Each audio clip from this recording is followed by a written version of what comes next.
Hello and welcome to my channel. If you haven't seen me before, I'm Simon Henry. This is where we gather on a regular basis and discuss all things knitting, crochet and yarn. If you have been before, welcome back. It's lovely to have you.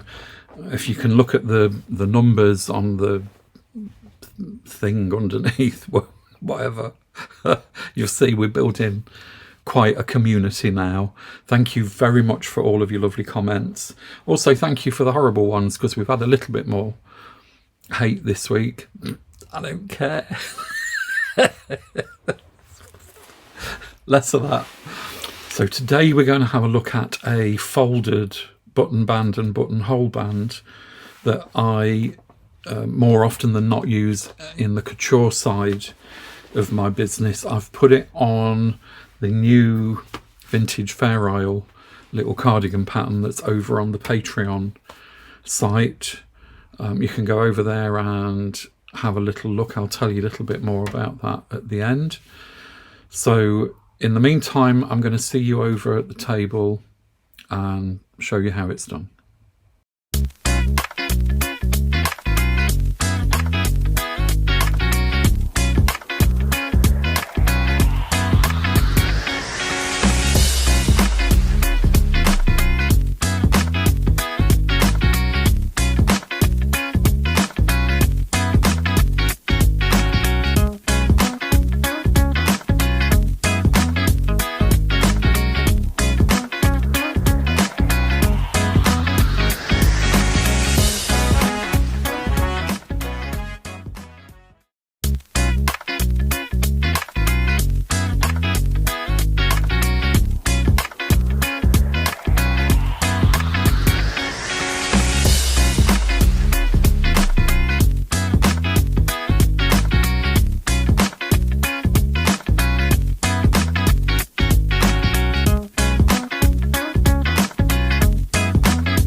So this is what we're talking about, doing a folded button band. So this one obviously is the side that you would put the buttons on, and I'm going to walk through with you how to do the buttonholes in there. You can see it folds to the back, so it's really neat and tidy on the back. If this were a stranded knit like the one that I've just published the pattern for, you don't even need to sew the ends of those strands in. You can actually tuck them inside of there and cover them all up with the button band. So let's make a start. Much easier than it looks, and this is a button band that I do on couture garments when I'm knitting them. I actually picked it up because it's exactly the same technique we use in machine knitting when I'm doing couture, and I thought, well, if I can do it on the machine, surely I can do it by hand. So that is how this came about. So first of all, we've got to pick up the stitches along the edge, and to do that, what we don't want to do is go into this stitch that's literally the first one, because we'll end up with all little holes. And as you can see here, the pickup line is actually really neat and tidy. So what we actually do is we're going to go into this row of stitching here. So as you can see, it's like a full stitch back from the edge. So unless your pattern calls for something different, just add one stitch to the center fronts when you're working them, and then you'll have this extra stitch here that you're going to pick up, this actually ends up being folded back at the end, giving you this really neat row here. So we're going to pick up the stitches. Let me just make this a little bit neater.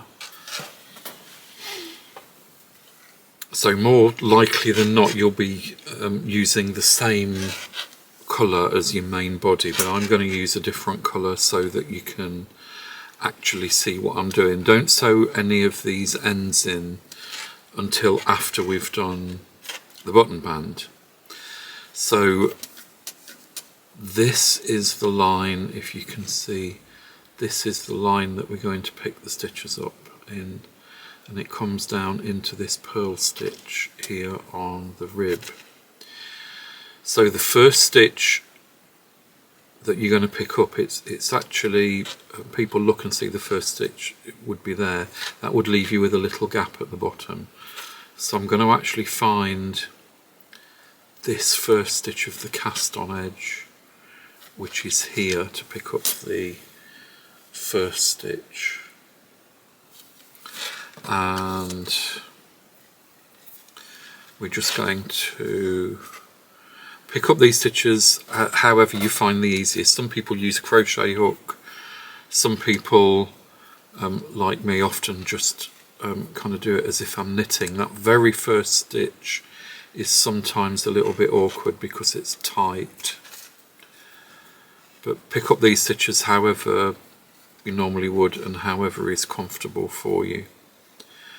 So the amount of stitches to pick up, because if you look at a piece of knitting, the stitches aren't square, they're often taller than they are wide, so we don't pick up on every stitch. What we tend to do is go one needle size down and pick up 4 stitches and then miss one. So I'm going to miss this next stitch here, then we're going to pick up the next 4 stitches. 1, oops, 2, I promise I promise faithfully that was me moving on this leather chair. It wasn't a bodily a bodily function. This is really awkward for me actually, because I'm working this at arm's length, so I can't actually see properly what I'm doing. I would normally do this much faster. So look, I've picked up another 4 stitches there, and then we're going to miss one and then pick up the next 4 stitches. 1, 2, 3, oops, 4, miss one, and then 1, 2,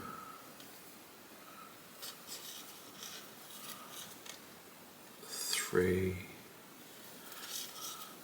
4, miss one, 1, 2, 3, 4, miss one, 1, 2, 3, 4, and when you get to the end, this would be your neck shaping, or maybe if you've already picked up the neck band, this would be the edge stitch on there. Always go into the last edge stitch. You don't want to leave a gap there at the top. So as you can see, we've picked up all those stitches nice and evenly there. There's a little bulge in the wool, I think that might have been a join. So the first row, I'm using circular needles, by the way, because it's easier to get those underneath the camera. You'd have a lot more stitches to pick up, so you'd be using probably straight needles. And the first row of the button band, that's caught there a little bit. That's it. First row of the button band, we're working on the wrong side. So we always pick up the stitches, by the way, from the right side of the work so we can see where we're fetching them from. So the first row is purl. Purl into all of the stitches. There's no slipping the first stitch or anything like that. We need all of those stitches. So the first row purl, we're going to go all the way down.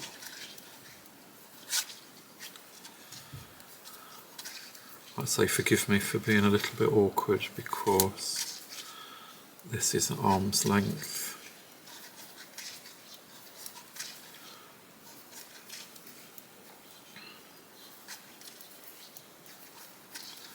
So remember, I'm using one needle size down from the main body of the work.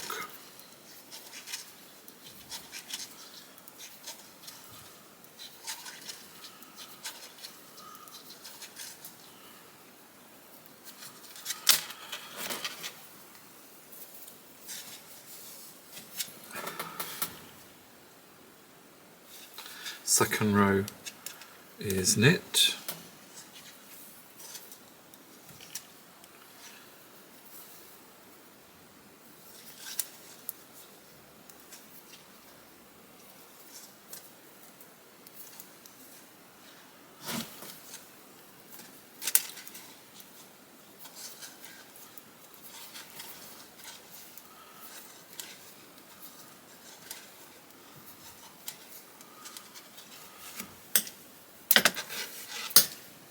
Third row is purl.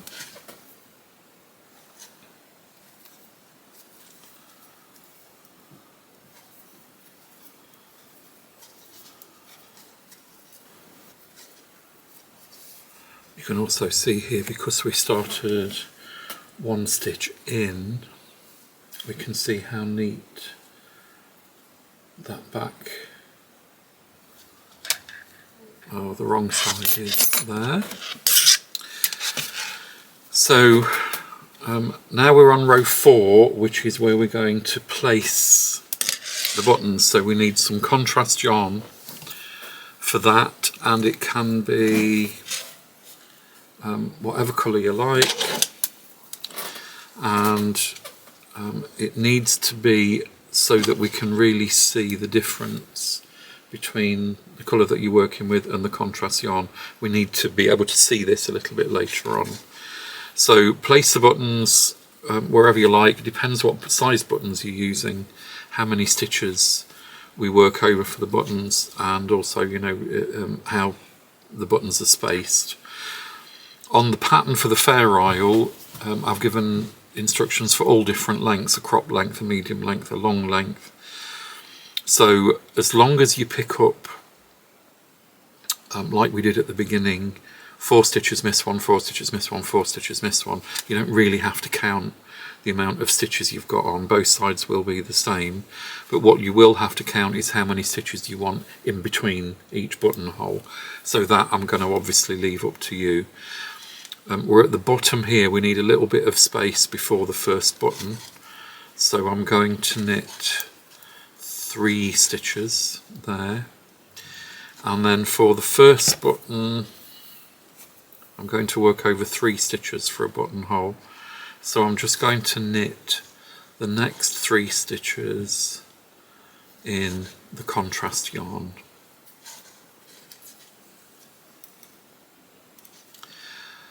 Then I'm going to knit the amount of stitches I want in between. So in this case I'm going to do 10. 1, 2, 3, 4, 5, 6, 7, 8, 9,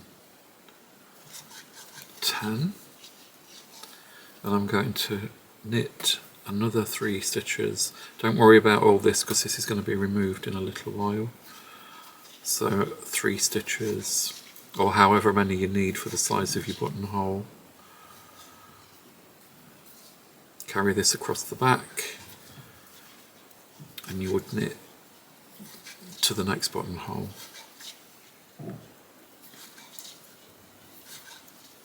That's row 4.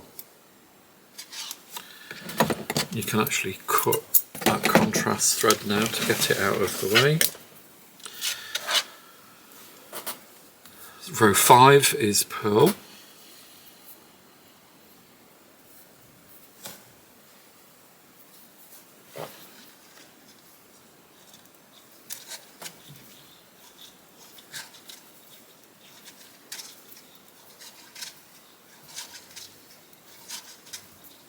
And then when we get to the contrast yarn, we just purl over those as normal.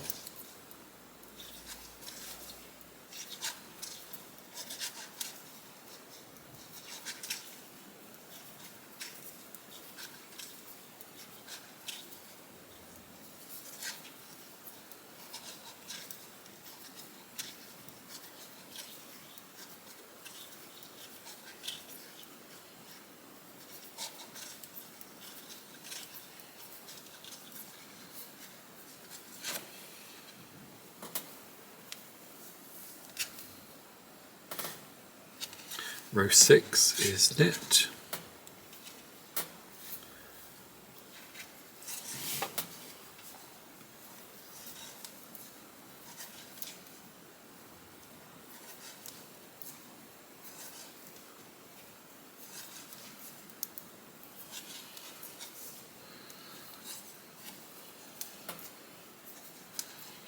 Again, please excuse my really slow speed here. It's because I'm not working with this on my knee like I normally would. People say when they see the videos, they say, oh, you knit really quickly. This isn't anything like as fast as I would knit normally. There's no rush, take your time, enjoy the process. And row 7 is purl.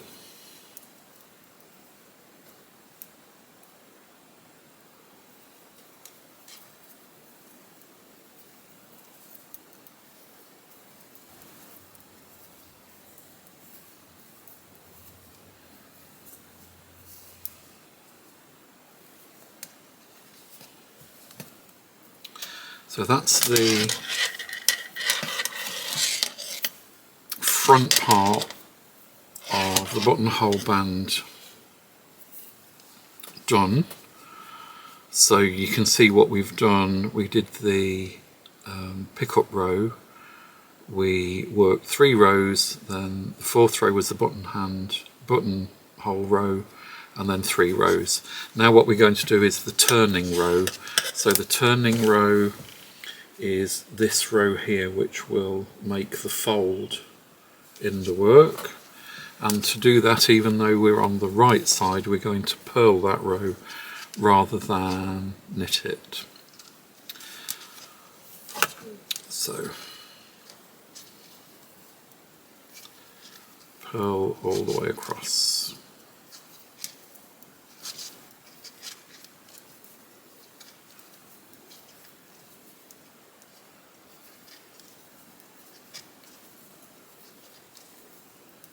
And that's going to make our fold row.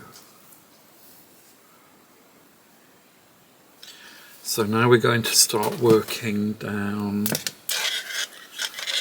the back of the buttonhole band. So row 1, because we're on the wrong side, is purl.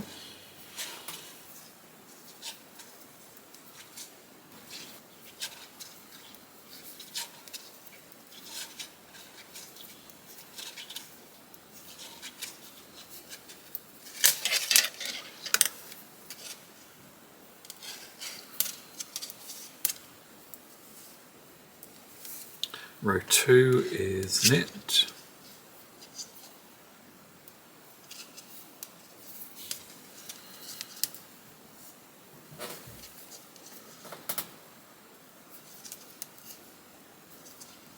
And when you've got the technique in your head and what's required, it will all make perfect sense to you.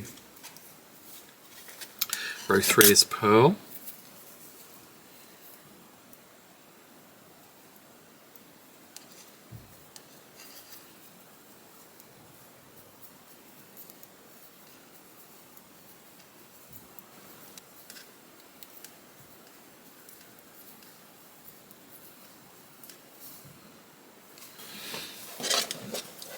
So now we're on row 4, which is where the magic happens. That's where we're going to actually make the buttonholes. You can see that here is the fold row. So it folds really nicely along that line. And what we need to do in the next row here is obviously work the buttonholes to match up with these here. So remember, we started 3 stitches in for the first buttonhole, so we're going to knit 3 stitches, 2, 3. Now when we look behind here, because of the way that knitting works, if you look on this back row here, the waste yarn here goes through 3 loops. However, when you look at the top row, if you can see it here, the waste yarn goes actually through 1, 2, 3, 4 loops, which is just the way that knitting works. So that means we've got to pick up 4 loops on this top row here. I think I've just dropped a stitch there. Let me just do that while I was showing you those. So the first stitch we're going to pick up is where this waste yarn goes through this first loop, which is here. There's 1, there's 2, there's 3, and there's 4. So what we're going to do first is pick up on the left hand needle that first stitch there, and we're going to then knit those 2 stitches together. Then we're going to pick up the second loop, which is here. If I can do it at arm's length.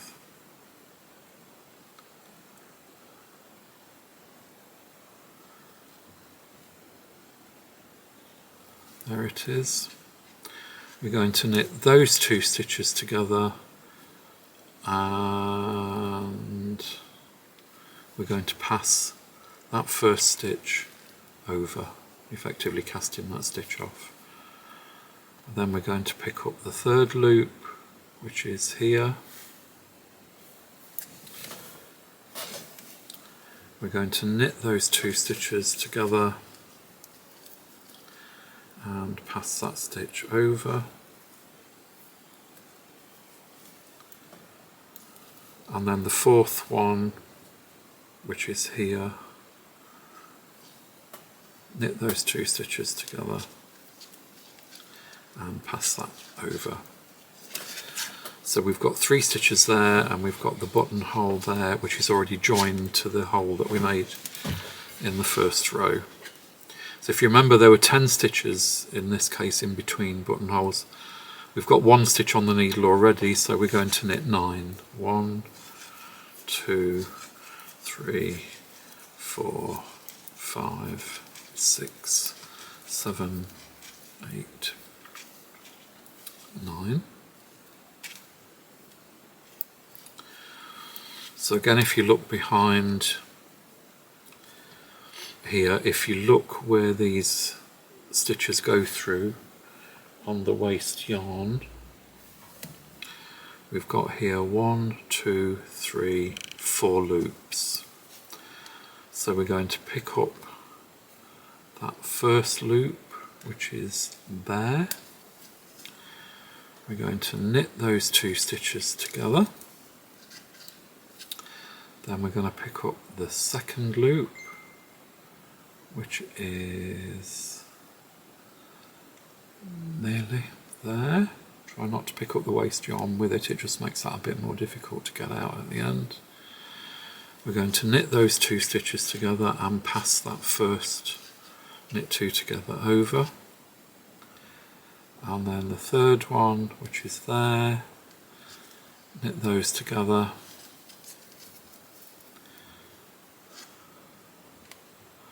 Pass that one over. And the last one, which is there, knit those 2 together, pass that over, and then either knit to the end or knit to your last buttonhole. So that was row 4.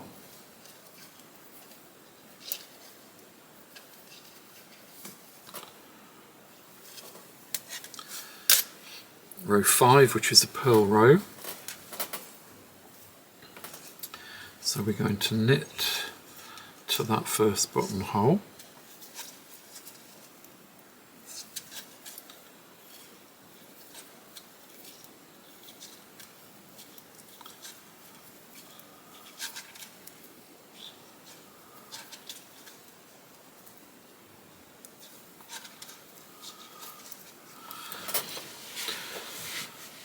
So remember, on this row below we've picked up these buttonholes here, the stitches here.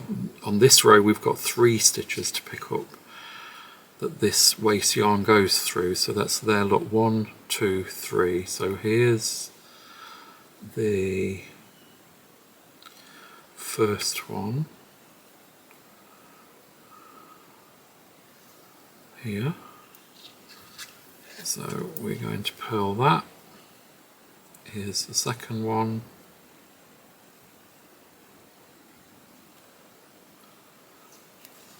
And we're going to purl that.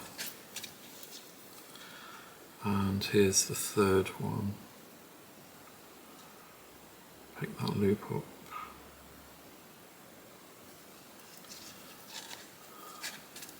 And knit. We're going to work to the next buttonhole.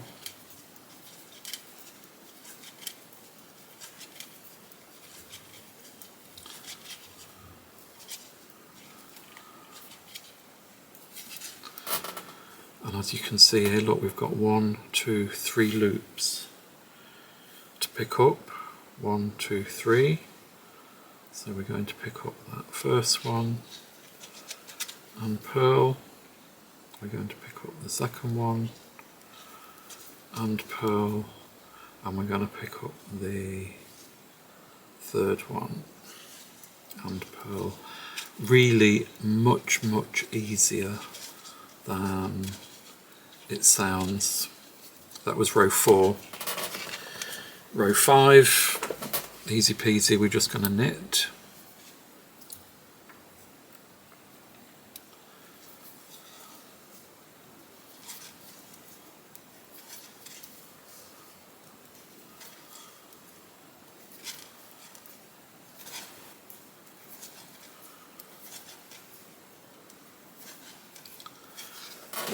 Row 6 is purl.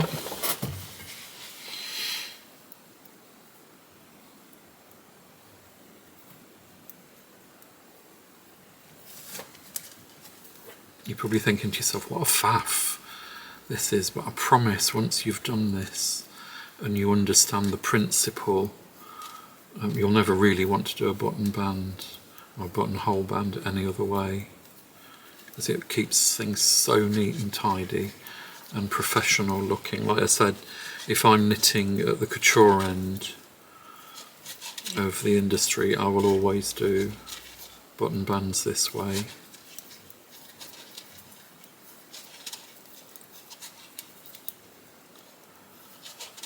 There are variations to this. instead of doing the purl row for the turning row, the fold row, you can do a yarn forward, knit 2 together all the way across the row, and then when it's folded you'll end up with a picot band if you do it that way. I won't confuse you anymore with that. So we've done 2 rows there, yeah.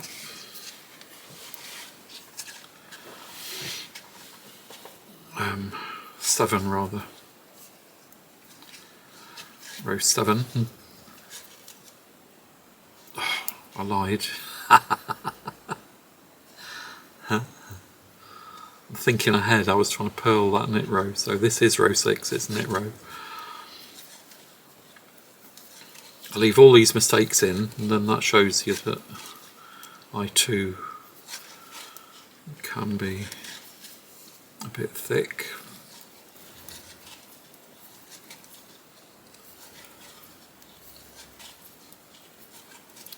Then the last row is row 7, which is purl.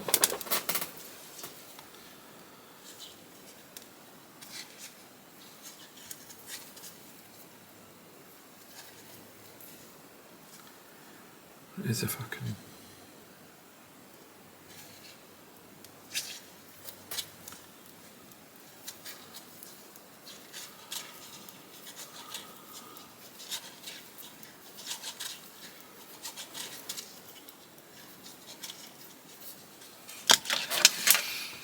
Then finally we're going to cast off this row. The cast off row corresponds to the row where we picked up at the bottom, so just cast off, not too tightly, keep that reasonably loose.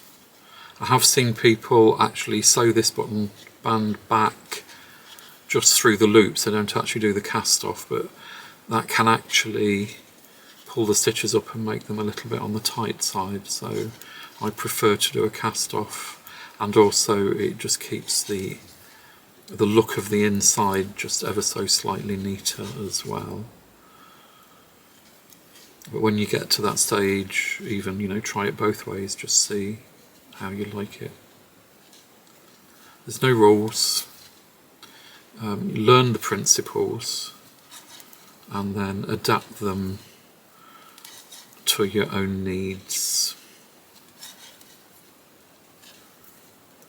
I've had many knitters say to me, oh no, that's the wrong way to do that. Who made you the knitting police, you know?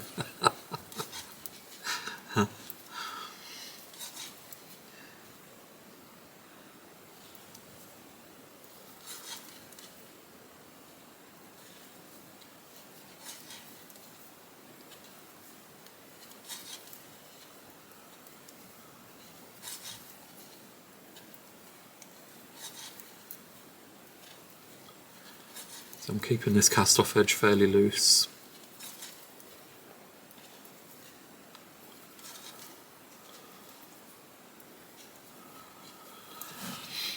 And then when you come to cut your yarn, leave a fair amount, because you can actually use that to sew the button band back.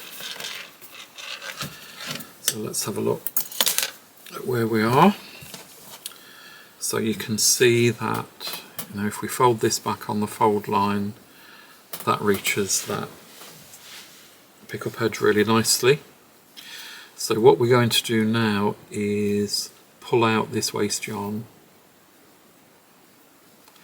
and as you'll see, we've got a buttonhole that's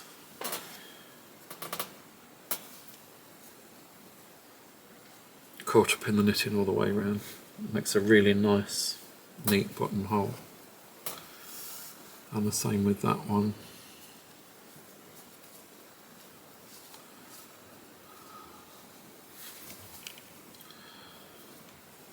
So what we would do now is stitch this back. You can see it if I can get it underneath. We would stitch this back. We don't need to do anything to the buttonhole, that's already done. So your button's on the other side.